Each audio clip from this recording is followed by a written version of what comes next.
Las 8 de la mañana con 6 minutos, muchas gracias por estar con nosotros en Infinite, también en Mega Plus. Iniciamos de inmediato las conversaciones de actualidad en esta hora, aquí en la 100.1. Presentamos a nuestro invitado, el senador del Partido Socialista, José Miguel Insulza. ¿Cómo le va? Muy buenos días, muchas gracias, mucho gusto de saludarlo. Muy buenos días, senador. Senador, acabamos de tener una conversación con el presidente de la Comisión de Constitución, el senador Felipe Arboe, a propósito de paridad, de infraestructura crítica y otras cosas. Y a mí me gustaría entender, y sería interesante su visión al respecto, cómo puede haber posiciones y puntos de vista tan divergentes respecto de algunos temas, como por ejemplo la infraestructura crítica. Usted fue muy crítico a propósito de la idea y terminó también por votarla en contra, a pesar de que es uno de los muchos que está preocupado por lo que vaya a pasar en marzo, ¿verdad? Sí, efectivamente. En términos de focos de violencia virulenta, difícil de contener, focalizada eventualmente en algunas cosas que pueden ser consideradas infraestructura crítica, como las comisarías. Claro, ese es el problema, hospitales. que muchas cosas pueden ser consideradas. A mí lo que me preocupa, antes de hablar del proyecto digamos, en concreto, nosotros siempre hemos sido muy reticentes, como es obvio, como partido, a la participación de los militares en cualquier manera en los temas de seguridad interna. Y eso porque tenemos una experiencia, pues si no olvidemos que... Ya, pero los traumas históricos... No olvidemos que los militares llegaron al gobierno en Chile, llegaron a gobernar cuando todavía estaba el presidente Allende, y asumieron esas tareas el 2 de noviembre de 1972 y ya... ¿Pero no le parece que llega el momento Ahora, para superar ese tipo de yo no trauma? creo que por lo menos yo creo que las Fuerzas Armadas están para defender al país de amenazas externas, y si se quiere tener fuerzas de seguridad, pues que se amplíen las fuerzas de seguridad, pero no se empleen militares. Pero además este proyecto tenía el problema de su amplitud. Es decir, para llegar hasta qué punto llega la amplitud, hay una cosa que está dicha en el proyecto mismo, que es, por ejemplo, que el presidente puede desplazar fuerzas para proteger el Congreso o la Corte Suprema de Justicia.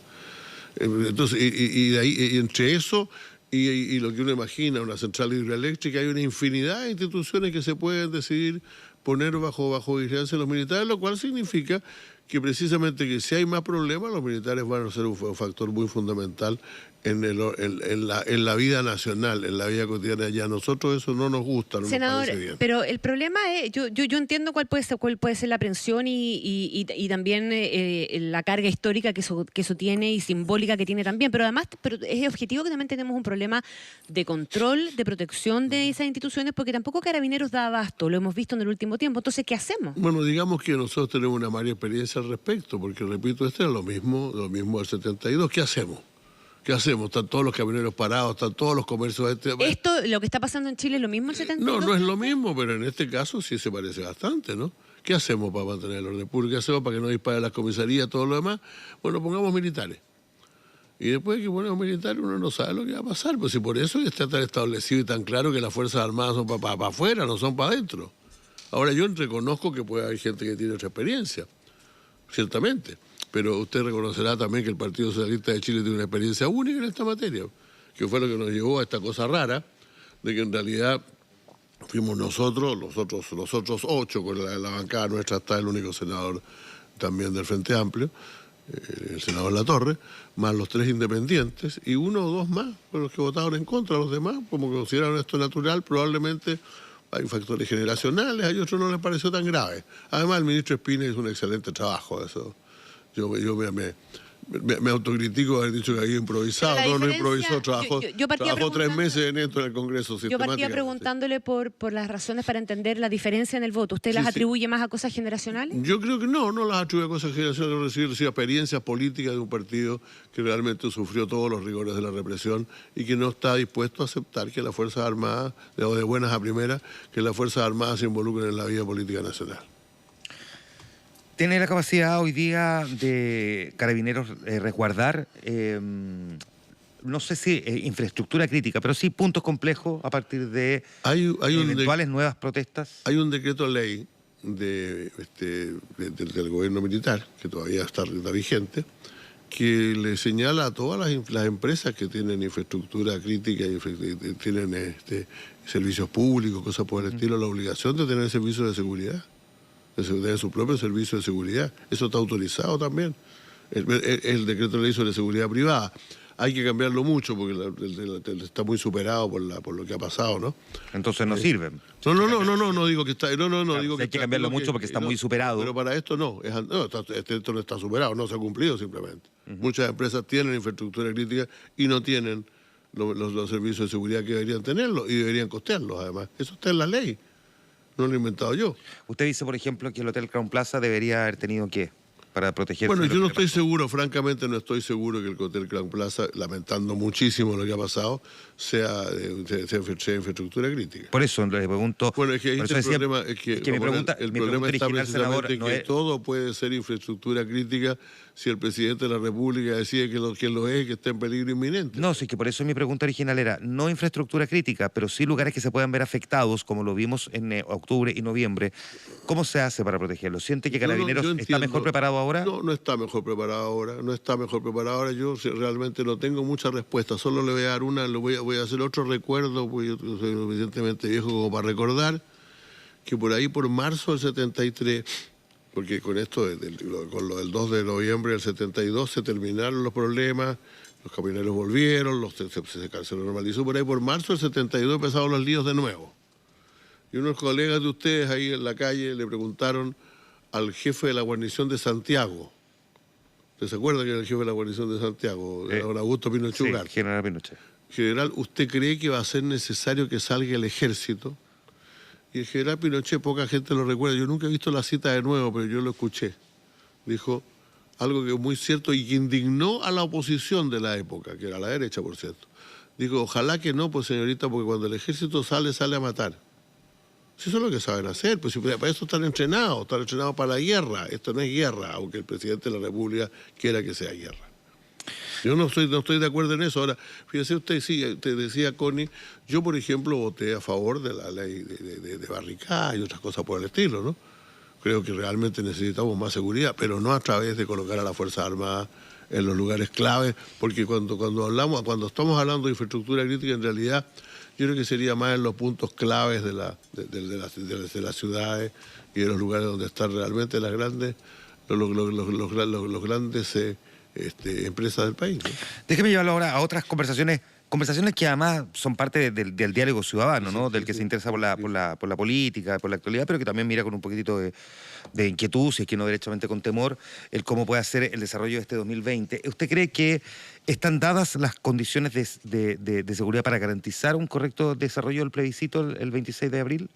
Bueno, mire, nuevamente, ¿no? O sea, ahí vamos a tener nuevamente un problema, porque si hay desórdenes el día del plebiscito, no cabe duda que eso sería muy grave, probablemente no habría disposición para continuarlo.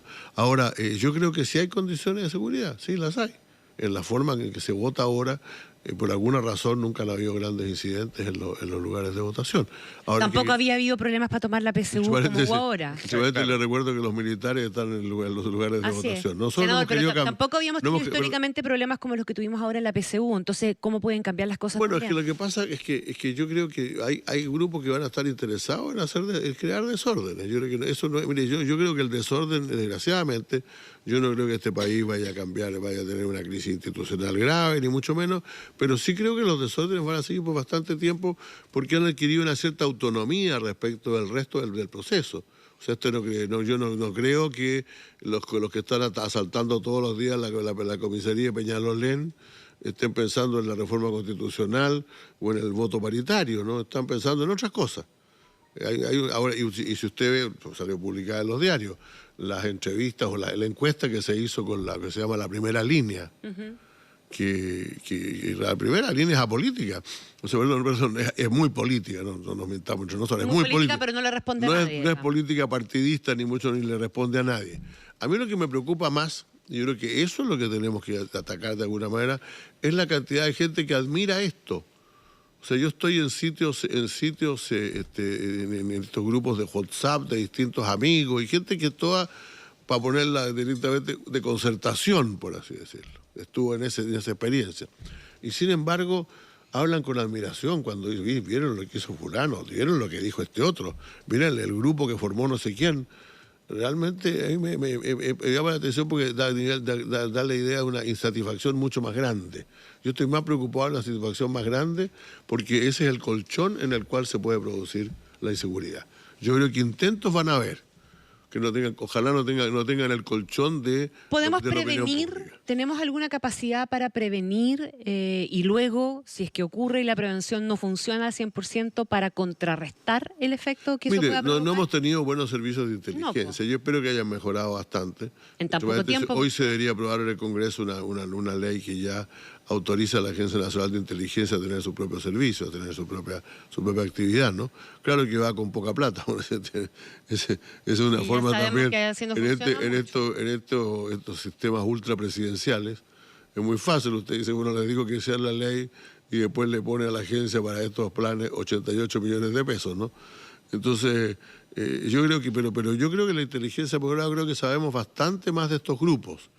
Ahora son bien especiales, porque en realidad lo que ha pasado aquí, sobre todo con mucha juventud, y aquí sí que hay un fenómeno generacional, es que no siendo interpretadas por el proceso político o por el sistema político, han entrado a sobrepasar el sistema político por los lados. O sea, sus claves son distintas, sus motivaciones son distintas, no las conocemos bien todavía, y eso ciertamente nos provoca un problema también para los servicios de inteligencia.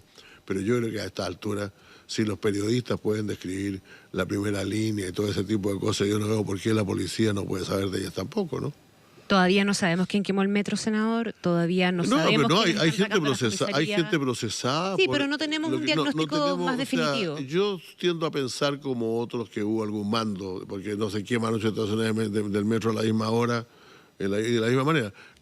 Están identificadas, por lo que se ha sabido, una cantidad de gente que está presa en distintas estaciones, pero no está efectivamente identificada la línea, digamos, las líneas de mando que llevaron a eso. ¿Y usted cree que las hubo? Yo creo que es muy difícil que sea tan... Mire, yo creo que hubo mucha cosa espontánea. Yo no estoy diciendo que el tipo que saltaba el torniquete le va a decir a las órdenes a algún partido o a alguien, pero que alguien coordinó, por lo menos la quema del metro, no me cabe ninguna duda. Senador Insulza, una pregunta que tiene más que ver con la política que se nos viene en términos probablemente un poco más estructurales. Vamos a enfrentar un periodo que es bien complicado. Tenemos un proceso constituyente a puertas, ¿verdad? La probabilidad de que gane el apruebo para ese proceso es alta, dadas las encuestas y el ánimo que uno percibe. Está el presidente con un 6% de aprobación, sí. El Congreso con un 3%, los partidos con un 2%, o al revés, creo que 3 y 2, pero pero es un margen mínimo de diferencia. Sí, los partidos 3 del Congreso. Y tenemos, si ese proceso se abre, tenemos 2 años por delante. Sí. ¿Cómo se hace?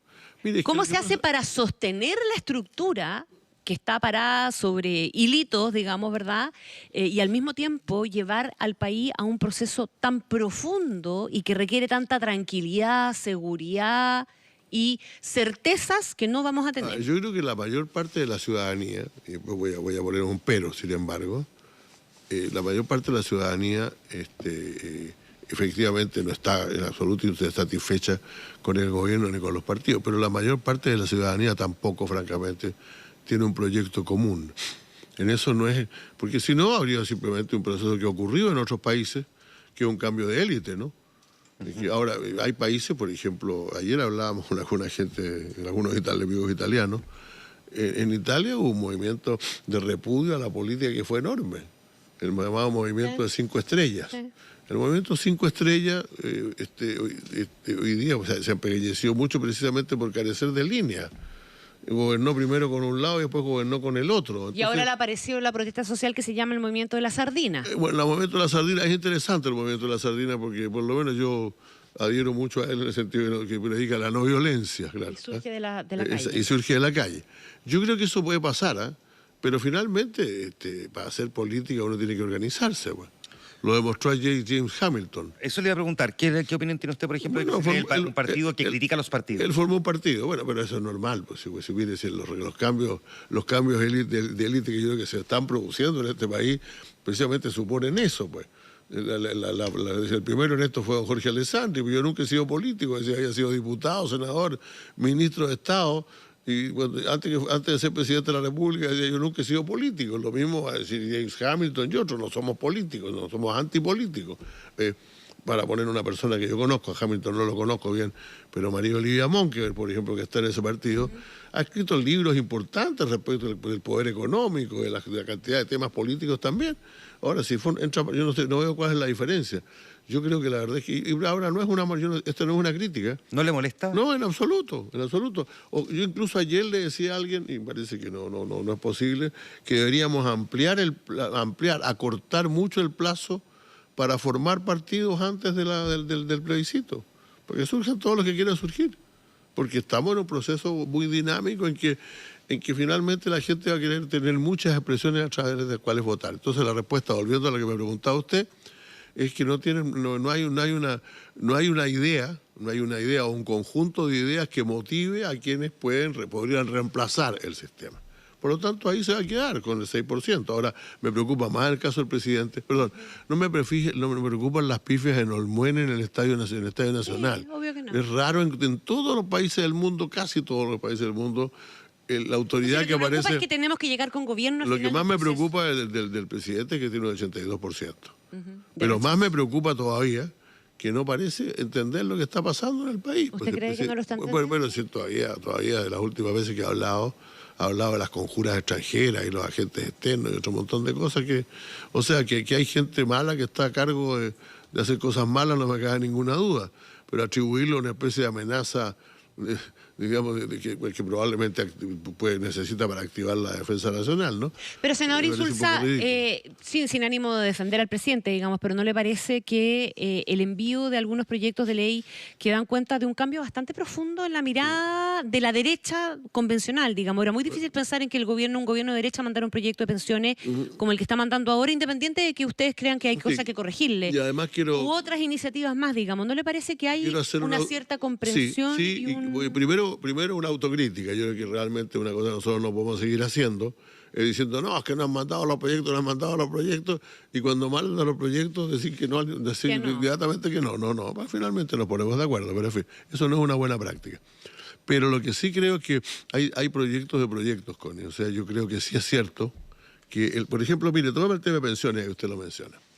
El tema de pensiones, ha habido 2 proyectos de pensiones, el que acaba de llegar y el anterior, que era un buen proyecto, y nosotros lo votamos favorablemente y con gusto, no hay problema, el aumento de las pensiones asistenciales. Pues las pensiones asistenciales son como una función del Estado subsidiario, pues, no cambia el sistema. Usted no tuvo cabida en el sistema, o no quiso tenerla, o no la pudo tener, y por lo tanto le damos una pensión asistencial, eso del tiempo del presidente Bachelet. Pero el gobierno Piñera no tiene ninguna dificultad en aumentar las pensiones asistenciales. Otra cosa es el modelo de gestión de la seguridad pública, de la seguridad social, que supone la AFP y todo ese sistema. Eso es más difícil porque ahí te está metiendo con el corazón de lo que llamaríamos el Estado subsidiario, eso no es menor. Ellos no creen en eso. O sea, la gente que hoy día gobierna el país cree que en realidad el sector privado está más habilitado para hacer las cosas de cualquier sistema público. Sí, pero es lo que cree. Y como es lo que cree, ellos están dispuestos a todas las transformaciones que sean necesarias siempre que ese concepto fundamental no sea modificado. Por eso yo creo que no hay que pedirle peras al olmo y hay que presionar al gobierno para cosas concretas. Por ejemplo, aumento de las pensiones de la gente que está todavía en el sistema, en el antiguo sistema. Por ejemplo, ¿qué es lo que hacemos con el 6% adicional?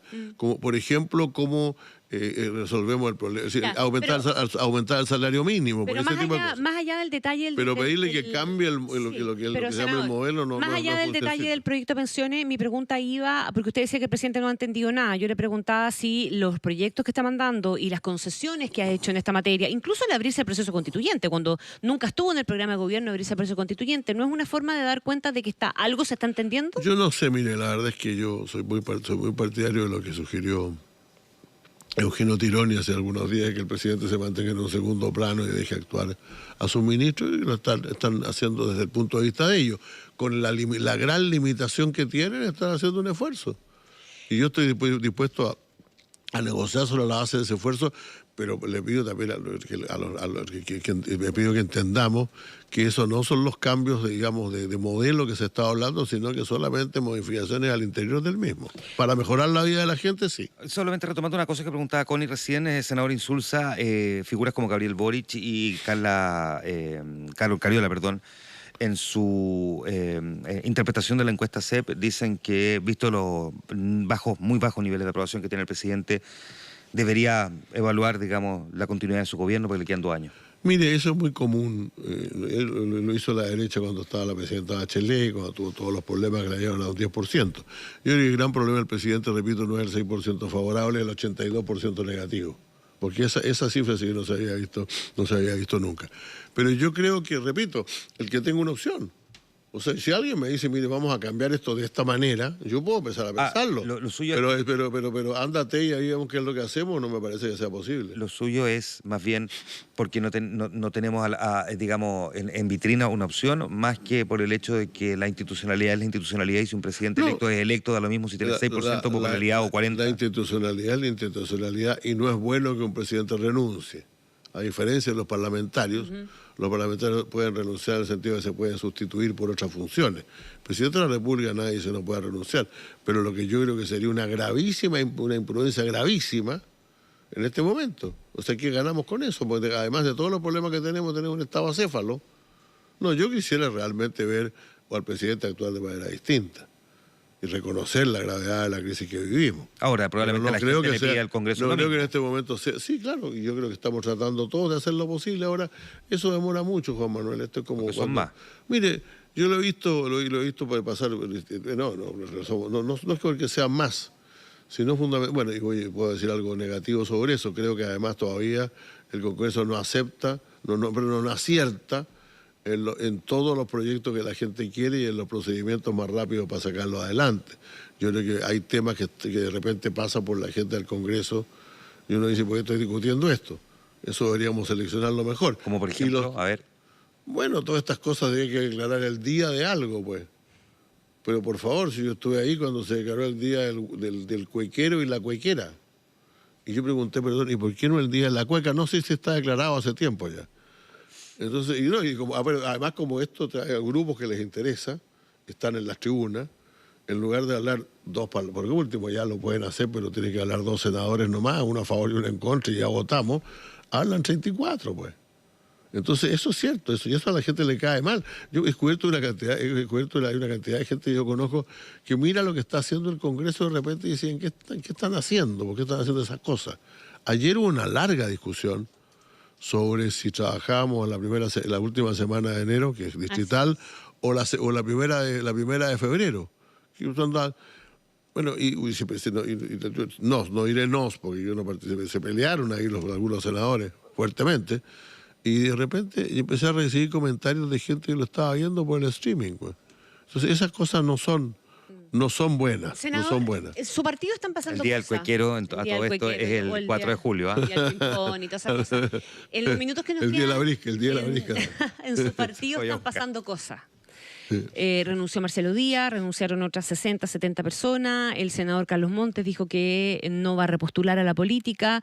Usted no va a repostular al Congreso. Al Congreso. Ahora, yo creo que en la política va a seguir, Carlos. Lo dijo de hecho. ¿Usted está pensando variar en algo su posición o el rol que está jugando? Sí, yo no creo que hoy día sea tiempo para hablar de candidaturas presidenciales. ¿No?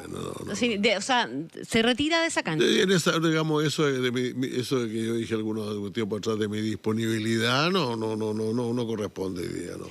¿Y en el futuro parlamentario qué tiene pensado? Bueno, yo ya me quedan 6 años como senador, entonces... Ya, seguiré sirviendo en ese cargo. Estamos enfrentados a la posibilidad de que hay un quiebre ahí. Si hay un quiebre tendré que decidir qué es lo que hago, pero yo creo que eso no va a pasar.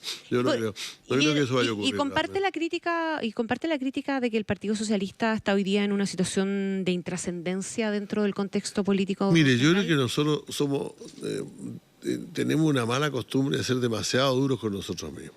Yo creo que si fuera intrascendencia no estaríamos hablando de eso. Y si todo el mundo se preocupa porque los socialistas no hicieron esto o dejaron de hacer lo otro, quiere decir que es un partido que tiene un peso que todavía es bastante mayor que la votación que tiene. O sea, entonces está chanchado, porque quienes tuvieron peso y dejan de hacer las cosas que pueden hacer. Yo creo que nosotros hacemos lo que corresponde. Lo que pasa es que realmente, efectivamente, esto que se ha expresado ahora con la salida de una cantidad de gente, tiene que ver mucho con una falta o sea, mire, cuando un señor un día proclama una candidatura presidencial y 3 meses después dice que se va, cuando no ha hecho una cosa, no ha hecho ni nadie ha hecho nada respecto a su candidatura presidencial. Hablando de Marcelo Díaz. Sí, uno descubre que es una persona un poco confundida, ¿no? Un poco está buscando, yo creo que es justo buscar, y comparto con Osvaldo Andrade la idea que es mejor que lo busque afuera que lo siga buscando adentro.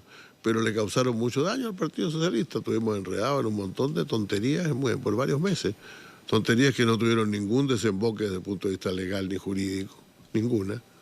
El alcalde del San Ramón no ha sido ni siquiera imputado de absolutamente nada, y que nos han causado muchísimo. El país no tiene para nada claro la forma en que el PS resolvió finalmente ese tema. Porque mire, es que nosotros, el PS hizo lo que en términos médicos se llama una amputación, expulsó al alcalde y a toda la gente que estaba vinculada con eso, y les dijo: ustedes viéndose a los tribunales como, bueno, ustedes no son militantes ya del Partido Socialista.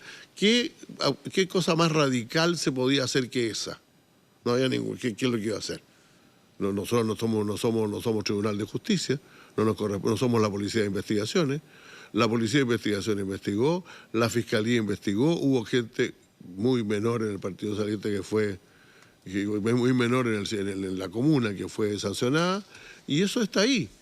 Ahora, el daño que eso le causó al partido fue importante, pero el mayor daño que se le causó fue cuando lo metieron en las elecciones partidarias, pues le convirtió Marcelo Díaz y otros en el tema central de la elección partidaria, porque ellos iban a perder por 70-30, y perdieron por 70-30, pero el tema pasó a ser el narcotráfico del Partido Socialista, pues.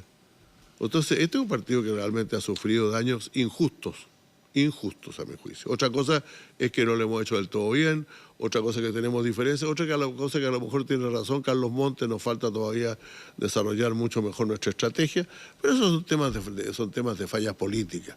Lo peor de todo, es decir, como decía don Salvador Allende, mira, cualquier cosa que te digan en la política no importa, pero no te traten de ladrón. Si te tratan de ladrón te crean un problema. Y naturalmente a nosotros nos han tratado de manera muy brutal. Militantes del partido, en eso tienen razón la gente de la prensa y de los otros partidos que dicen, pero si lo dijeron los mismos. Sí, fue gente del partido la que dijo eso. No es un invento de la prensa. Son cosas que se dijeron. Y eso, a mi juicio, eso es un daño muy injusto, porque nadie ha podido demostrar ni acusar de absolutamente nada. Y cuando hubo sospechas, esas sospechas, la gente que está bajo sospecha fue amputada. Es como esa cosa que hace Carabinero cuando cuando un policía hace alguna cosa, primero lo da de baja. Cuando nosotros dimos de baja a todos los involucrados en esto, ¿qué más se podía hacer? José Miguel Insulza, senador del Partido Socialista, conversando esta mañana de política con nosotros en ¿Quién lo diría? Gracias, senador. Muchas gracias.